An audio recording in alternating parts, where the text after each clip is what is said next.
அனைவருக்கும் வணக்கம். உலகம் ஓர் ஏணி.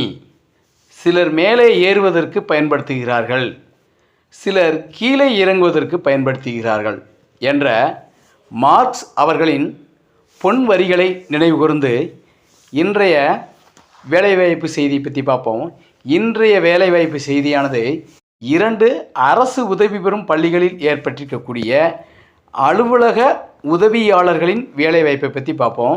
அதற்கு முன்னதாக நீங்கள் ஆசிரியர் மன்ற சேனலுக்கு புதியவராக இருந்தால் நம்ம சேனலை சப்ஸ்கிரைப் பண்ணிக்கோங்க. மேலும் கல்வி மற்றும் அரசாணைகள் வேலைவாய்ப்புகள் சார்ந்த தகவல்களை உடனுக்குடன் தெரிந்து கொள்ள ஆசிரியர்மலர்.com என்ற இணையதளத்தின் மூலமாக நீங்கள் தெரிஞ்சுக்கலாம். இப்போ வாங்க, முதலாவதாக பார்க்கக்கூடிய பள்ளியில் ஏற்பட்டிருக்கக்கூடிய காலி பணியிடம் அலுவலக உதவியாளர் பணியிடம். இந்த பணியிடம் நிரந்தர பணியிடம். இந்த நிரந்தர பணியிடத்திற்குரிய கல்வி தகுதியானது 8ஆம் வகுப்பு தேர்ச்சி பெற்றிருக்க வேண்டும். அடுத்து பாருங்கள், இவர்களுக்குரிய வயது வரம்பு எதுவும் இவங்க கொடுக்கல, இந்த நோட்டிஃபிகேஷனில் கொடுக்கல. இது அரசினுடைய விதிகளுக்கு உட்பட்டு தான். அரசு பெரும்பாலும் இப்போதைக்கு 50 வயதுகளுக்கு மேலே இருக்கிறவங்களையும் அந்த கேட்டகரி வைஸாக ரிலாக்ஸேஷன் கொடுத்து எடுத்துக்கிறாங்க. அது அரசு உதவி பெறும் பள்ளிகளில். அதன்படி இதுக்கு அந்த வயது வரம்பு பொருந்தும். அடுத்த பாருங்கள், இன சுழற்சி ஓசி பொது. அனைத்து விதமான கேட்டகரிஸ் தமிழகத்தில் உள்ள ஆண்கள் பெண்கள் அனைவரும் இந்த பணியிடத்திற்கு விண்ணப்பிக்கலாம். இவர்களுக்குரிய சம்பளம் அரசு விதிமுறைகளின்படி வழங்கப்படும் அப்படின்னு சொல்லிட்டாங்க. அதாவது இப்போதைக்கு ஸ்டார்டிங் சம்பளம் 15,100லேருந்து இருக்கும்னு நினைக்கிறேன். என்னோடய கணிப்பு 15,100லேருந்து ஸ்டார்டிங் இருக்கும். அதிகபட்சமாக 51,000 வரைக்கும் இருக்கலாம், 52,000 வரைக்கும் இருக்கலாம். அடுத்ததாக பாருங்கள், இந்த பணியிடத்துக்குரிய விண்ணப்பிக்க வேண்டிய கடைசி தேதி 2/5/2025, 5வது மாதம் 2ஆம் தேதி. அடுத்ததாக பாருங்கள், இந்த பணியிடங்கள் சார்பாக இந்த பள்ளி நிர்வாகத்துக்கு நீங்கள் ஏதாவது சந்தேகங்கள் கேட்க விரும்பணும்னா இந்த கான்டாக்ட் நம்பரில் ஃபோன் பண்ணி கேட்டுக்கலாம். 9790600524 இந்த எண்ணுக்கு நீங்கள் ஃபோன் பண்ணி கேட்டுக்கலாம். அதே மாதிரி பார்த்தீங்கன்னா, இந்த விண்ணப்பங்களை நீங்கள் அனுப்ப வேண்டிய முகவரி செயலாளர் VNUP காளீஸ்வரி மேல்நிலைப்பள்ளி, வன்னியம்பட்டி, திருவில்லிபுத்தூர் தாலுகா, விருதுநகர் மாவட்டம் 626125 இந்த முகவரிக்கு உங்களுடைய விண்ணப்பங்களை நீங்கள் அனுப்ப வேண்டும். விண்ணப்பங்களை அனுப்பும்போது பார்த்தீங்கன்னா, அனைத்து விதமான கல்வி சான்றிதழுடைய நகல்களை நீங்கள் இணைச்சி அனுப்பணும்.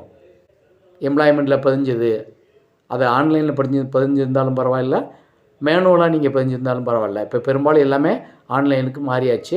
அதனால் அந்த நகல், படிப்பு சான்றிதழ், இதை எல்லாத்தையும் நீங்கள் கம்யூனிட்டி சர்டிஃபிகேட் இதையெல்லாம் இணைச்சி நீங்கள் அனுப்பிச்சிடலாம்.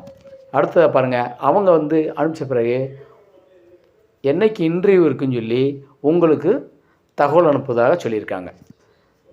உங்களுடைய முகவரியை அனுப்பிடுங்க. அந்த முகவரிக்கு அவங்க இன்டர்வியூவுக்கு அழைப்பாங்க. அந்த சொல்கிற தேதியில் போய் நீங்கள் இன்டர்வியூ அட்டென்ட் பண்ணி அதில் வின் பண்ணிக்கலாம், இந்த வேலைவாய்ப்பை பெற்றுக்கொள்ளலாம். அடுத்ததாக பாருங்கள், 2வதாக ஏற்பட்டிருக்கக்கூடிய பள்ளியில் உள்ள காலி பணியிடம் பாருங்கள், அலுவலக உதவியாளர் பணியிடம் தான் இதுவும். இங்கே ஏற்பட்டிருக்கக்கூடிய பணியிடம் ஒரு பணியிடம்.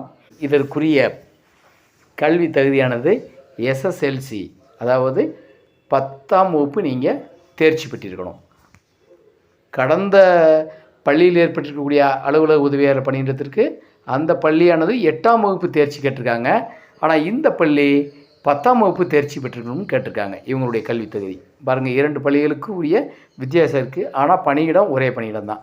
வயது வரம்பு அரசு விதிகளின்படி அனைவருக்கும் பொருந்தும். அடுத்து பார்த்தீங்கன்னா, இனச்சுழற்சி ஓசி பொது. தமிழகத்தில் உள்ள ஆண்கள் பெண்கள் அனைவரும் இந்த பணியிடத்திற்கு நீங்கள் விண்ணப்பிக்கலாம். சம்பளமானது அரசு விதிமுறை வழங்கப்படும். ஏற்கனவே நம்ம பார்த்த மாதிரி 15,100லேருந்து ஒரு 52,000 வரைக்கும் அதிகபட்சமாக இருக்கலாம். அடுத்ததாக பாருங்கள், இந்த பணியிடங்களுக்கு விண்ணப்பிக்க வேண்டிய கடைசி நாள் 5/5/2025. இந்த பணியிடங்களுக்குரிய நேர்காணல் தேதியும் அறிவிச்சிருக்காங்க. இவங்க 9/5/2025 வெள்ளிக்கிழமை காலை 10 மணிக்கு இந்த பள்ளி வளாகத்திலேயே நடைபெறும்னு சொல்லிட்டாங்க. அதே மாதிரி பார்த்திங்கன்னா, இதுக்கு நீங்கள் எப்படியெல்லாம் அப்ளிகேஷன் போடணும்னா, அனைத்து விதமான சர்டிஃபிகேட் நகல்களை இணைத்து நீங்கள் அப்ளை பண்ணணும். அப்ளை பண்ணிவிட்டு நேர்காணல் தேதி அன்னைக்கு போகும்போது அனைத்து விதமான அசல் சான்றிதழோடு சென்று நேர்காணல் நீங்கள் அட்டன் பண்ணணும். அதே மாதிரி நீங்கள் விண்ணப்பங்களை அனுப்பிய முகவரி கொடுத்துருக்காங்க பாருங்கள். சி மணிவண்ணன், பிஎஸ்சி எம்எட், செயலாளர், எஸ்பிகே மேல்நிலைப்பள்ளி, கல்லூரணி 626105, விருதுநகர் மாவட்டம். இந்த முகவரிக்கு நீங்கள் உங்களுடைய விண்ணப்பங்களை அனுப்ப வேண்டும். அனுப்பிவிட்டு அவங்க கொடுத்துருக்கக்கூடிய நேர்காணல் நாளில் நீங்கள் நேர்காணலுக்கு செல்லும்போது அசல் சான்றிதழ்களை எடுத்து சென்று நேர்காணல் நீங்கள் அட்டன் பண்ணி வேலைவாய்ப்பு பெறலாம். இந்த வீடியோ உங்களுக்கு பிடிச்சிருந்தால் லைக் பண்ணுங்கள். இந்த வீடியோ சார்பாக ஏதாவது சந்தேகங்கள் ஏற்பட்டால் நீங்கள் கமெண்ட் பண்ணுங்கள். உங்கள் நண்பர்களுக்கும் ஷேர் பண்ணுங்கள். மறக்காமல் நம்ம ஆசிரியர் சேனலை சப்ஸ்கிரைப் பண்ணுங்கள். நன்றி. வாழ்க வளமுடன்.